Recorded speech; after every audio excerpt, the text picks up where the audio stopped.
Hello students, welcome back to Mangla tutorials. मैं महेंद्र मंगला। आज हम करने वाले हैं macroeconomics CBSE class 12 chapter number 12 balance of payment. ये काफ़ी इंपॉर्टेंट चैप्टर है आपके सिलेबस का। तो वीडियो को स्टार्ट करने से पहले मैं एक स्टूडेंट की क्वेरी को सोल्व करना चाहूँगा। उन्होंने मुझे कमेंट बॉक्स में पूछा है कि अगर मान लीजिए जो हमारे जो ऑफिशियल रिजर्व्स हैं आरबीआई के, अगर वो $600 बिलियन से बढ़ जाते हैं तो जो एक फिलअप आया था एक बोर्ड में, तो उसमें क्या लिखेंगे हम। तो ये एक्चुअली हमारे पास इनफ्लो हो रहा है, उसी से रिलेटेड आज मैंने टॉपिक भी रखा है जिसको मैं एक्सप्लेन करूंगा। तो इसके अंदर वो क्रेडिट साइड में जाएगा, तो ये इंक्रीज है और इन द क्रेडिट साइड, क्योंकि हमारे पास फॉरेन करेंसी कंट्री में आया है तो इससे क्या हो जाएगा, वो इंक्रीज हो जाएगा। और किस साइड में जाएगा, वो क्रेडिट साइड में, क्योंकि फॉरेन करेंसी अगर कंट्री में आती है तो क्रेडिट बोलते हैं, जाती है तो डेबिट बोलते हैं। तो अगर ये आ रही है तो क्या बोलेंगे हम इसको, क्रेडिट। और क्रेडिट साइड में आएगा बैलेंस ऑफ पेमेंट के, और इससे हमारा जो फॉरेन करेंसी या ऑफिशियल रिजर्व है वो बढ़ गया है, तो इंक्रीज है। तो इसका आंसर ए रहेगा। तो चलिए अब हम स्टार्ट करते हैं इस वीडियो को। सबसे पहले हम डिस्कस करेंगे the meaning of what, balance of payment, के बैलेंस ऑफ पेमेंट का क्या मीनिंग है। तो आप मेरे साथ साथ अगर आप रिवाइज करेंगे तो आप लोगों को बहुत जल्दी से चैप्टर याद हो जाएगा।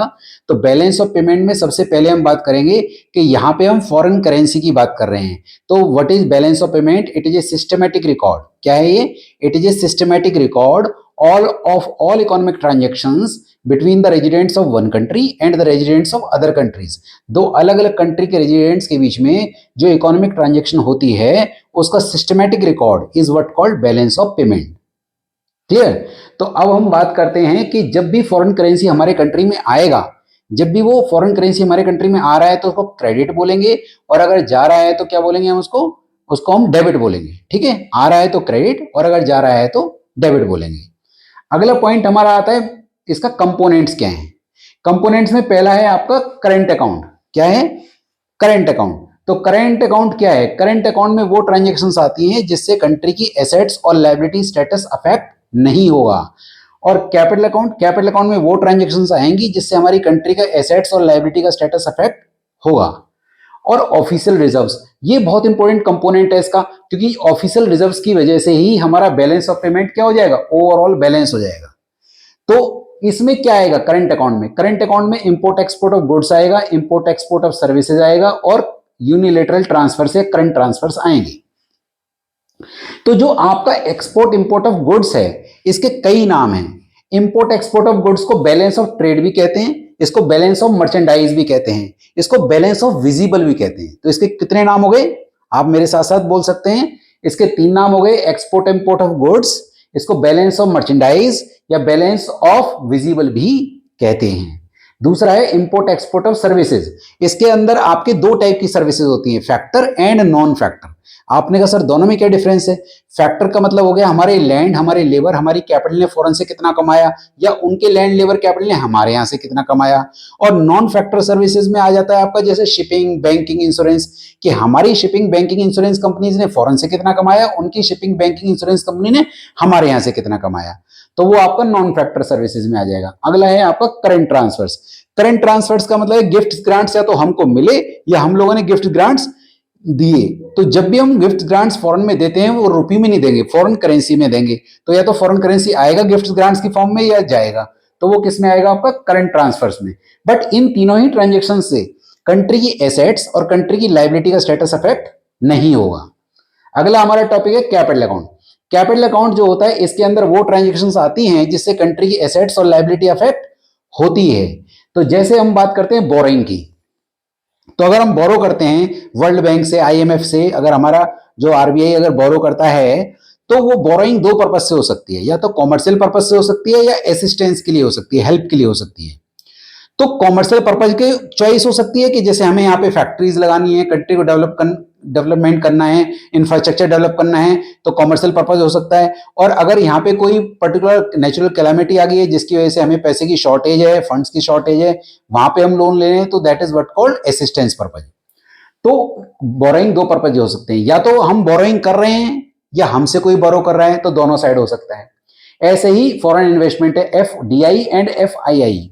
एफआईआई का एक और नाम भी है, इसको पोर्टफोलियो इन्वेस्टमेंट भी कहते हैं। क्या बोलते हैं, पोर्टफोलियो इन्वेस्टमेंट भी कहते हैं। तो जो फॉरेन इन्वेस्टमेंट है वो या तो हम लोग फॉरेन में इन्वेस्ट कर रहे हैं या वो लोग हमारे यहाँ इन्वेस्ट कर रहे हैं, तो उसका भी नेट देखा जाएगा। मान लीजिए उन लोगों ने हमारे यहाँ इन्वेस्ट किया 1000 करोड़ और हमने वहां किया 100 करोड़, तो नेट देखा गया कि नेट आया या नेट गया, आया तो क्रेडिट, गया तो डेबिट। तो जब हम इसकी बात करेंगे फॉरेन इन्वेस्टमेंट की, एफडीआई एफआईआई, तो ये भी किसका पार्ट है? आपका कैपिटल अकाउंट का, क्योंकि इससे हमारी जो एसेट्स या लायबिलिटी का स्टेटस अफेक्ट होगा। तो एफडीआई और एफआईआई में क्या डिफरेंस है? अगर वो हमारे यहाँ फैक्ट्रीज लगा रहे हैं या यहाँ डिपार्टमेंटल स्टोर्स खोल रहे हैं, फैक्ट्रीज खोल रहे हैं, तो इसको क्या बोलेंगे? एफडीआई। और एफआईआई का मतलब होता है portfolio investment, foreign institutional investment, कि अगर वो यहाँ पर हमारी शेयर मार्केट में पैसा लगा रहे हैं तो इसको क्या बोलेंगे हम? एफआईआई। एफआईआई या फिर पोर्टफोलियो इन्वेस्टमेंट भी कह सकते हैं। ठीक है, तो जब हम इसकी बात करेंगे तो जिस तरीके से हम, वो लोग हमारे यहाँ की शेयर मार्केट में पैसा लगा रहे हैं तो हम वहां भी लगा सकते हैं, तो उसका भी नेट देखा जाएगा। तीसरा पॉइंट आ जाता है ऑफिशियल रिजर्व्स। ऑफिशियल रिजर्व्स के बिना आपका बैलेंस ऑफ पेमेंट अधूरा है, क्योंकि ऑफिशियल रिजर्व्स की वजह से ही balance of payment ultimately balance करेगा। अब आपने कहा सर इसे थोड़ा एलेबरेट कीजिए, समझते हैं। सबसे पहली बात हम करते हैं, जब हम बैलेंस की बात करेंगे तो current account plus capital account plus error and omissions को मिलाकर एक वैल्यू निकलेगी। क्या निकलेगी? Current account plus capital account plus error and omissions. तो अगर वो सरप्लस निकलता है, क्या निकलता है? सरप्लस, मतलब पॉजिटिव। तो पॉजिटिव निकलता है तो उसमें जितना पॉजिटिव है एग्जैक्ट उतना ही नेगेटिव कर दीजिए। नेगेटिव का मतलब उतना ही लेस कर दीजिए, तो क्या हो जाएगा? जीरो। और वो जो पॉजिटिव था उसको आप ऑफिशियल रिजर्व में क्या कर देंगे? बढ़ा देंगे। क्या कर देंगे? बढ़ा देंगे। और आपने कहा सर अगर नेगेटिव है तो जितना नेगेटिव है उतना उसमें प्लस कर दीजिए, तो वो जीरो हो जाएगा। तो क्योंकि प्लस कर रहे हैं तो इसका मतलब ऑफिशियल रिजर्व से पैसा आ रहा है, तो इसका मतलब ऑफिशियल रिजर्व घट जाएंगे। क्या हो जाएंगे? घट जाएंगे। तो ऑफिशियल रिजर्व्स की वजह से वो ओवरऑल बैलेंस करेगा। तो देखिए, या तो आपको ऑफिशियल रिजर्व को हम कैपिटल अकाउंट का ही पार्ट मान लेते हैं, तब तो वो ऑटोमेटिकली बैलेंस कर जाएगा। अगर उसका पार्ट नहीं है तो उस केस में वो या तो सरप्लस आएगा या डेफिसिट आएगा, फिर हम ऑफिशियल रिजर्व के थ्रू उसको बैलेंस कर देंगे। That is what called below the line item. अब हम बात करते हैं इसका last topic, autonomous item and accommodating item. तो ऑटोनोमस आइटम कौन सी होती है? जिसको किसने किया? प्राइवेट सेक्टर ने। ऑटोनोमस आइटम्स की वजह से डिफरेंस आता है, बैलेंस ऑफ पेमेंट जो है डिस्टर्ब होता है। कब डिस्टर्ब होता है? Due to autonomous items. और एकोमोडेटिंग आइटम्स को कौन करता है? गवर्नमेंट। एकोमोडेटिंग आइटम्स की जरूरत तब पड़ती है जब वो डिसबैलेंस हो जाता है, तो उसको बैलेंस करने के लिए हम किसका यूज कर रहे हैं? गवर्नमेंट का। तो गवर्नमेंट उसको बैलेंस करने के लिए जो एडजस्टमेंट कर रही है उसको क्या बोलते हैं? Accommodating item. और जिसकी वजह से बैलेंस ऑफ पेमेंट का जो स्टेटस है डिस्टर्ब हुआ, वो कौन सी आइटम है? Autonomous item.